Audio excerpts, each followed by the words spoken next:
The single most critical moment in your VA disability journey isn't filing the paperwork, it's not gathering your records, and it certainly isn't waiting for the decision letter. The single most critical make-or-break moment is the compensation and pension, the C&P, examination. This is where a trained professional, often working under immense time pressure, forms an opinion about your condition. And here is the hidden truth that most veterans completely miss.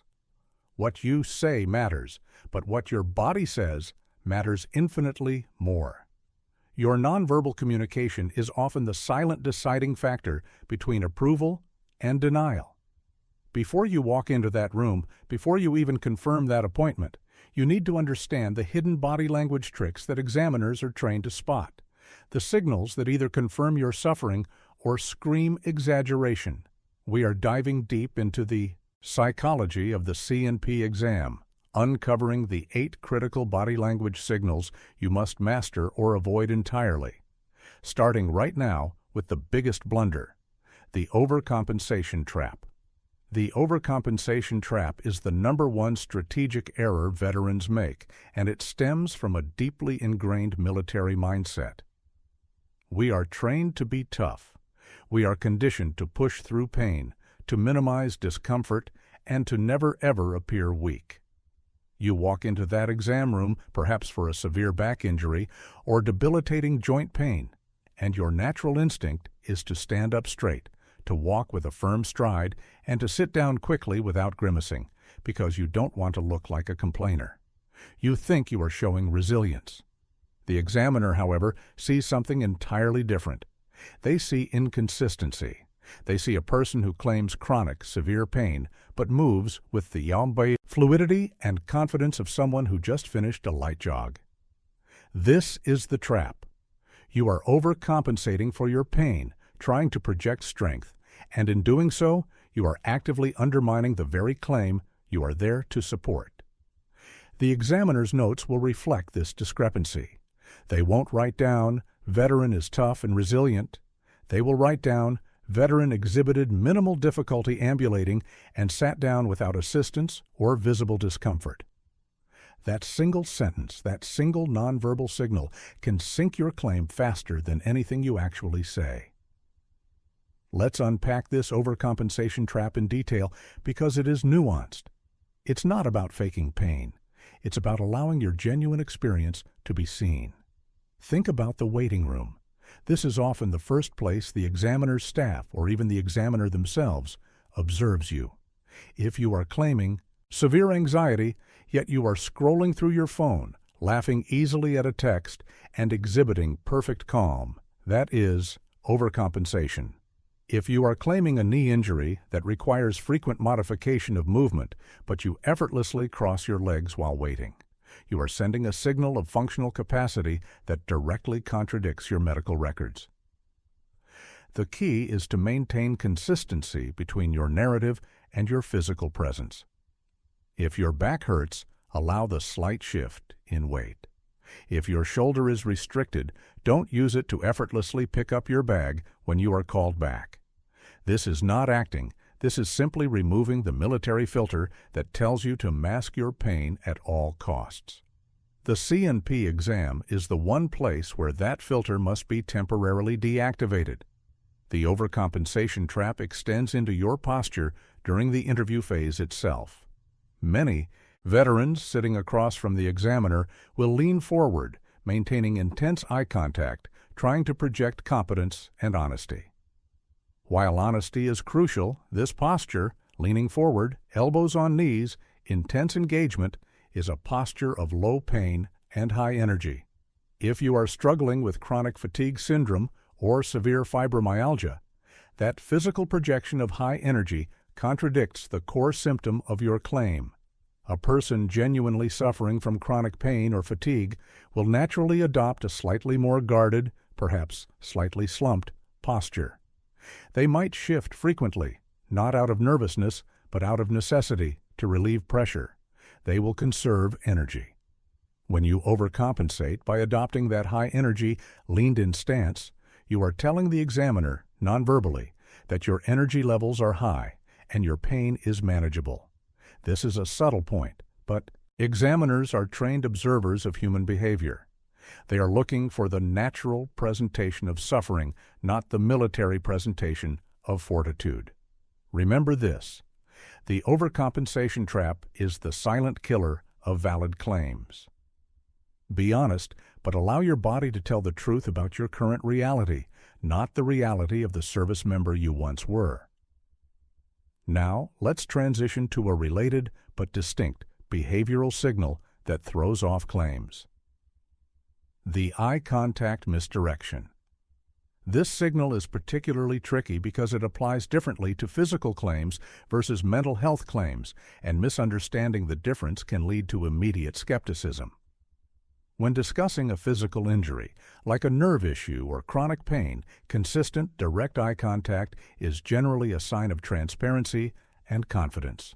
You are telling your story, describing your pain, and maintaining connection. This builds trust. However, intense, unblinking, or aggressive eye contact can be interpreted as defensiveness, or worse, an attempt to dominate the interaction, which can raise suspicion. The goal for physical claims is relaxed, confident eye contact, the kind you'd use talking to a trusted colleague. Look at the examiner, look down briefly when recalling a painful memory or detail, and then re-engage. This is natural, honest communication. The misdirection happens when veterans apply this same intense eye contact strategy to claims for mental health conditions, particularly post-traumatic stress or severe anxiety. If you are claiming debilitating social anxiety, extreme hypervigilance, or severe depression, yet you maintain unwavering, intense eye contact throughout the entire exam, you are creating a massive, nonverbal contradiction. A person truly struggling with severe social anxiety will naturally break eye contact frequently. They may look down, focus on an inanimate object, or struggle to maintain engagement for more than a few seconds at a time. They might exhibit rapid, darting eye movements, indicating hypervigilance. If you sit there, staring the examiner down like you're ready for a staring contest, the examiner is likely to note. Veteran maintained excellent, consistent eye contact throughout the interview, showing no visible signs of social discomfort or anxiety. This single observation can severely damage a legitimate claim. The misdirection also involves where you look. If the examiner asks you a difficult question about a traumatic event, and you look up and to the left, often associated with constructing a narrative or fabricating a memory, this can be misinterpreted, even if your memory is genuine. Conversely, if you look down, often associated with accessing deep emotion or shame, this tends to lend credence to the severity of the emotional topic being discussed. The trick here is awareness, not manipulation. If you know you struggle with eye contact due to anxiety, don't fight it. Let that natural discomfort be present. If you are discussing a physical injury, be straightforward and engaging. Consistency is the silent language of truth. If your claim is complex, involving both physical pain and mental health components, you must transition your eye contact style seamlessly. When discussing your knee, be direct. When discussing the nightmares that result from the trauma, allow the natural signs of discomfort and avoidance to manifest. This nuanced approach shows the examiner that you understand the difference between your symptoms, and it avoids the misdirection that comes from trying to project a single, unified, and often misleading image of composure. Let's move on to the third crucial body language signal, which is entirely about how you interact with your surroundings. The seating posture tell. The chair you sit in is not just furniture, it is a communication tool. The way you position yourself in that chair tells a story about your pain levels, your comfort, and your ability to tolerate static positioning. Examiners are highly tuned to this.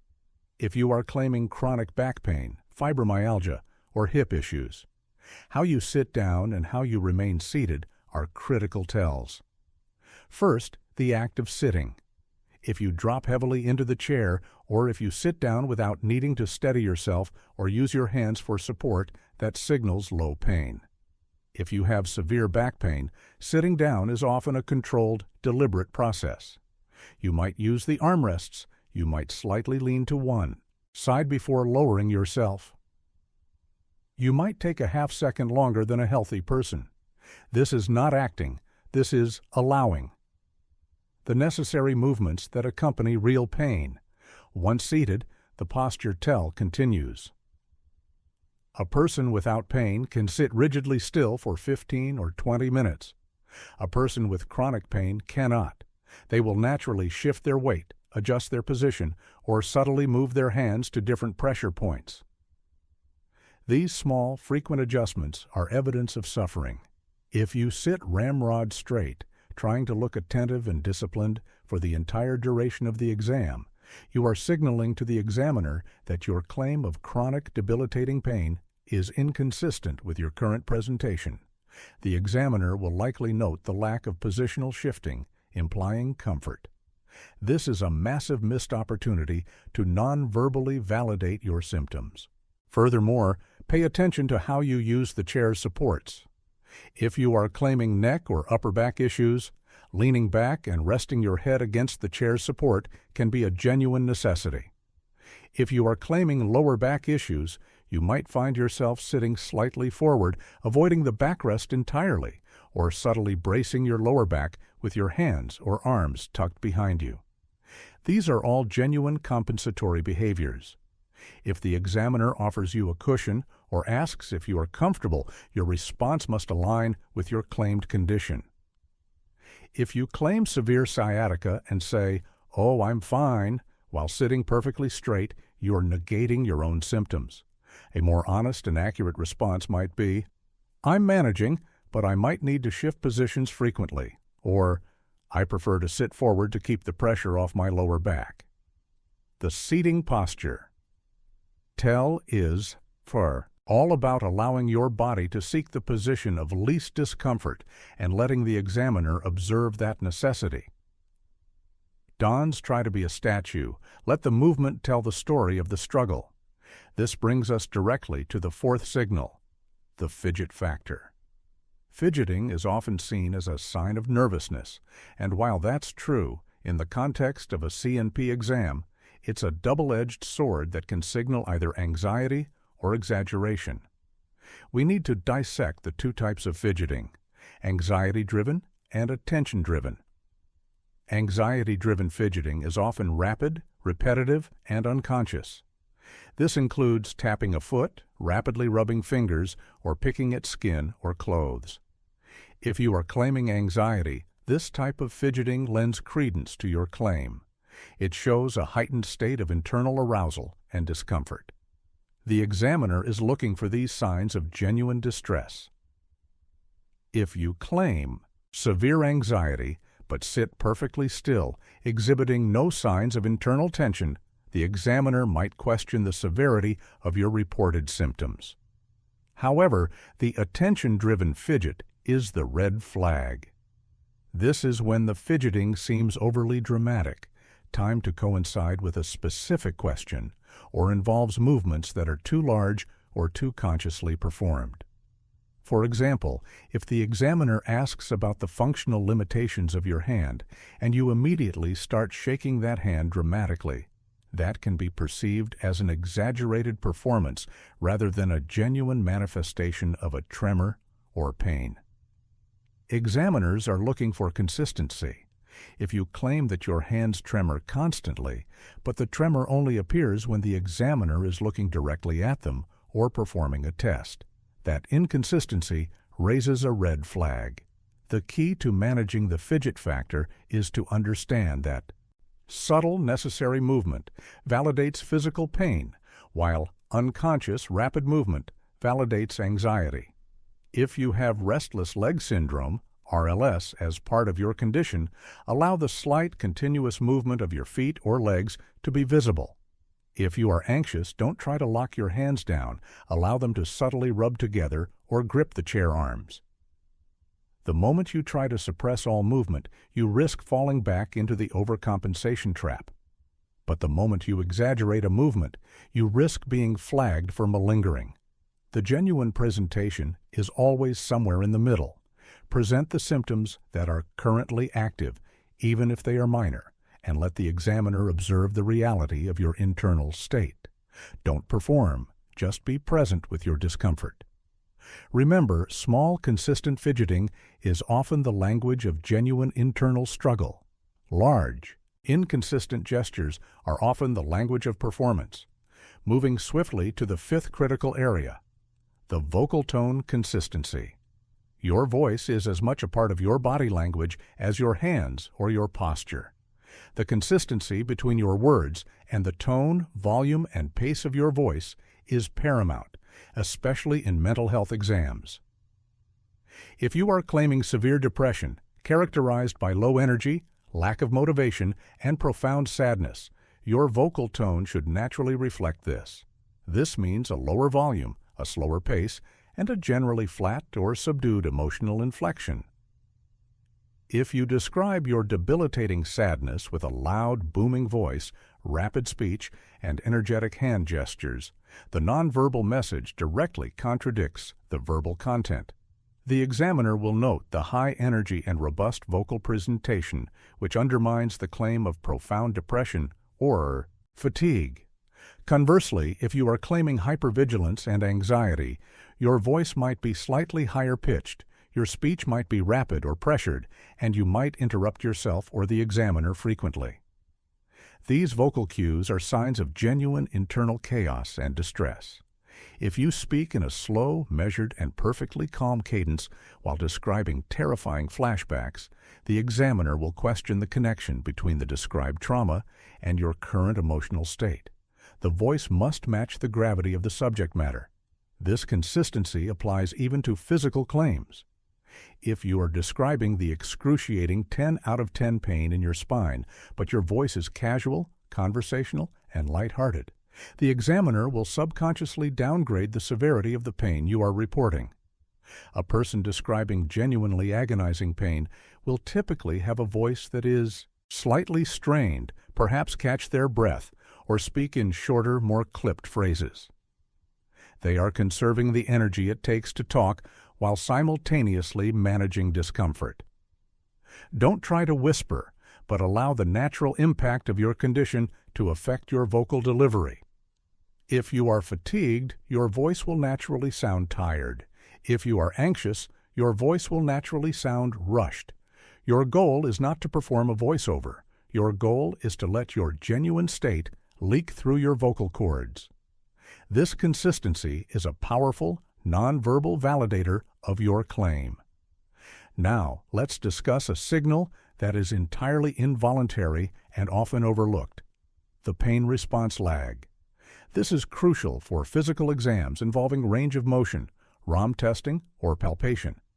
The examiner is going to physically manipulate your body. They are going to push, pull, and test the limits of your movement. They are watching not just where you stop, but how you react when you hit that limit, and critically, when that reaction occurs. If you claim severe pain when your knee reaches a certain angle and the examiner pushes it, your reaction should be instantaneous when the pain threshold is breached. The lag occurs when a veteran anticipates the pain point and reacts before the physical limit is truly reached, or conversely, if they wait a noticeable moment after the limit is hit before reacting. If you anticipate the pain and flinch or stop the movement too early, the examiner might suspect that you are intentionally restricting the movement to maximize the limitation, rather than responding to genuine pain. They are trained to look for the giveaway sign, the moment the muscle tension increases or the facial expression changes, before the movement actually reaches the point of restriction.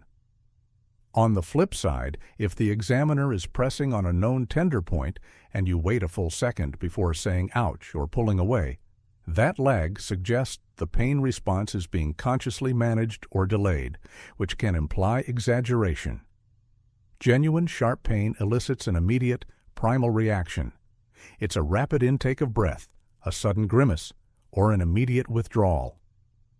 The key here is to simply react naturally. Don't try to calculate the exact moment the pain should start. If the movement hurts, let the pain register immediately, both physically, through withdrawal, and facially, through expression. This ties into facial expressions. During ROM testing, the examiner is observing your face more than your limb. If your face remains placid and neutral while you claim 7 out of 10 pain, there is a massive discrepancy. Pain should register visually. It might be a tightening of the jaw, a furrowing of the brow, or a slight closing of the eyes. This is the pain response lag in action, or rather, the lack of a lag. Your immediate, unfiltered reaction is the most powerful piece of nonverbal evidence you have during the physical testing portion of the C&P exam. Do not try to be stoic here. Let the pain speak for itself the moment it occurs. Next up, we have perhaps the most insidious and least expected body language trap: the exit signal. You think the exam is over when the examiner says, "Thank you, that's all I need." You gather your things, shake their hand, or don't, depending on the claim, and walk out. But the exam is not over. The examiner is watching you from the moment you stand up until you are completely out of sight, and sometimes, even beyond that, through the assistance of their staff. The exit signal is the nonverbal communication you send when you believe the performance is finished, and it is often the most honest signal of your true functional capacity. If you claimed severe back pain that limits your walking, yet the moment the exam is finished, you stand up quickly, grab your bag, and walk briskly out the door, the examiner is noting this sudden post-exam increase in mobility. They are looking for the discrepancy of the doorway. If you needed assistance or moved slowly to enter the room, you must maintain that same level of difficulty when exiting. This is where the overcompensation trap flips. Many veterans, relieved the exam is over, subconsciously drop the guarded posture they maintained and revert to their natural, quicker pace. This sudden shift is a massive red flag. Think about the transition from the seated position. If you struggle to sit down, you should struggle to stand up. You might need to use the chair arms for leverage. You might need a moment to stabilize yourself before walking. If you claimed a mobility issue, you should not be walking down the hallway at a pace that suggests you are late for another appointment. Maintain the gait, the posture, and the level of discomfort you exhibited during the exam. The examiner is specifically looking for that moment of relaxation where you unconsciously reveal a level of function higher than you claimed. The exit signal is your final, lasting impression, and it must be consistent with every word you said while sitting across the desk. Even if the examiner is writing notes, they are tracking your movement peripherally or through the doorway. Do not drop your guard until you are truly in your car and driving away. Our 7th point addresses the general demeanor that ties all these physical signals together. The halo effect. Defense. The halo effect, in psychological terms, is the tendency for an impression created in one area to influence opinion in another area. In the C&P context, this means that if you establish a positive, credible, and trustworthy rapport with the examiner, they are more likely to interpret ambiguous body language or minor inconsistencies in your favor. Conversely, if you appear defensive, aggressive, or overly rehearsed, even genuinely painful movements may be viewed with suspicion. How do you create a positive halo effect without undermining your claim? It starts with basic respect and controlled communication. Be polite, but not overly familiar. Greet them clearly. Use their name if appropriate. When they ask a question, pause briefly before answering. This pause signals that you are considering your response carefully, which builds trust. Avoid jargon or legalistic language. Speak plainly and authentically about your experience. The halo effect is built on authentic communication, not performance. If you feel nervous, it is perfectly acceptable to say, "I apologize if I seem anxious. These exams always make me a bit keyed up." This verbal acknowledgement validates your nervousness and turns a potential negative, fidgeting, into a positive, honesty. The defense aspect comes in when the examiner asks a challenging question or seems skeptical. Maintain your composure. Do not raise your voice. Do not get defensive. Use body language that signals openness, such as slightly open palms, when not fidgeting, and maintain a consistent, measured vocal tone.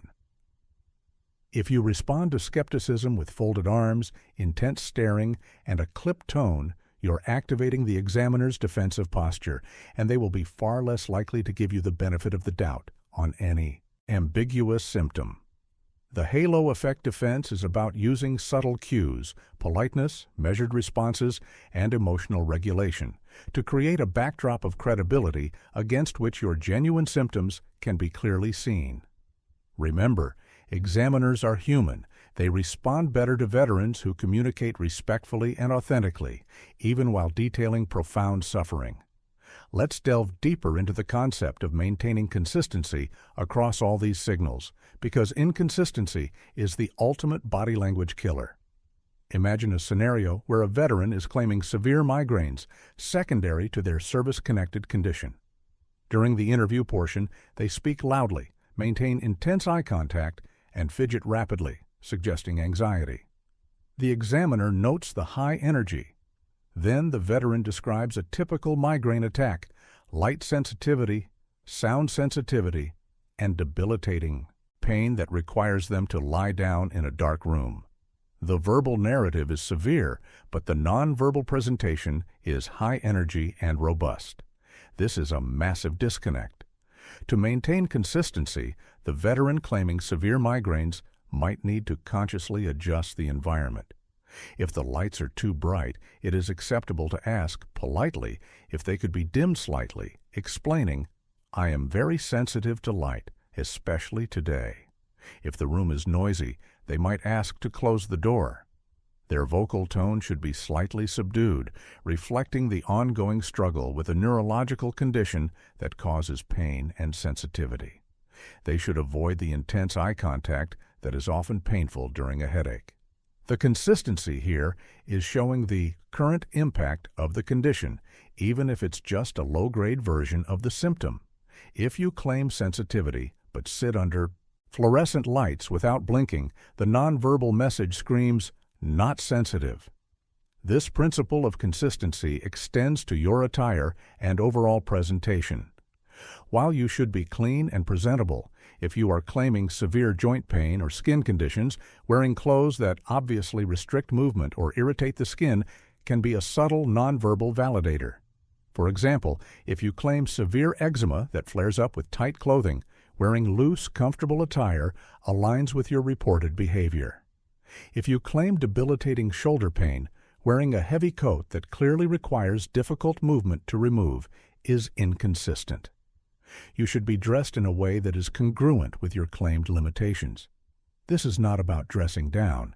It's about dressing functionally according to your current disability. Let's revisit the overcompensation trap and expand on the e.g. concept of allowing the pause. In military culture, silence is often seen as weakness or lack of knowledge.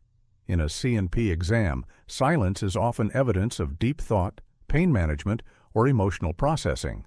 When the examiner asks you about the severity of your pain or asks you to recall a traumatic event, do not rush to fill the silence.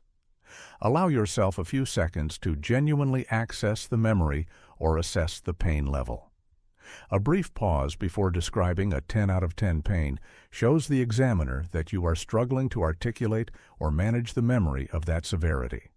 If you answer immediately, "Oh, it's a 10," without any hesitation or change in vocal tone, it suggests that the assessment was easy and perhaps superficial. The examiner is trained to spot the difference between a rehearsed answer and an authentic recollection. The body language of authentic recollection often involves that brief pause, a shift in eye contact, usually down or to the side, and a slight change in breathing pattern. These are micro-expressions that lend immense credibility. If you are claiming memory issues due to TBI, the pause might be slightly longer, accompanied by a genuine look of confusion or frustration. Don't be afraid of the silence. The silence is often the sound of truth being processed. We must also address the nonverbal communication regarding medication usage.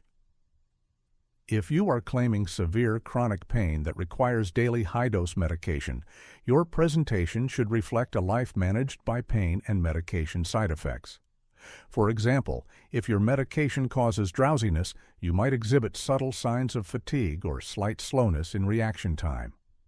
If you claim severe anxiety and medication usage, but you are jittery and highly energetic, the examiner might question the efficacy or consistency of the medication regimen or the accuracy of the symptom severity.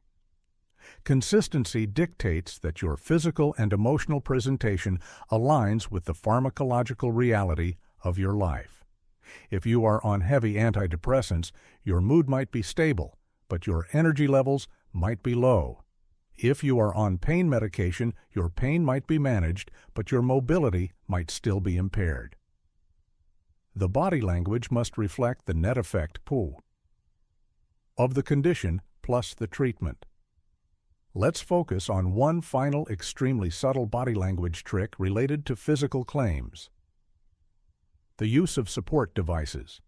If you use a cane, walker, brace, or any other support device, the examiner is observing how you interact with it before, during, and after the exam. If you are claiming severe knee instability and use a cane, but you are seen leaning the cane against the wall while standing comfortably talking on your phone in the waiting room, that is a nonverbal contradiction. The support device must be used consistently and naturally.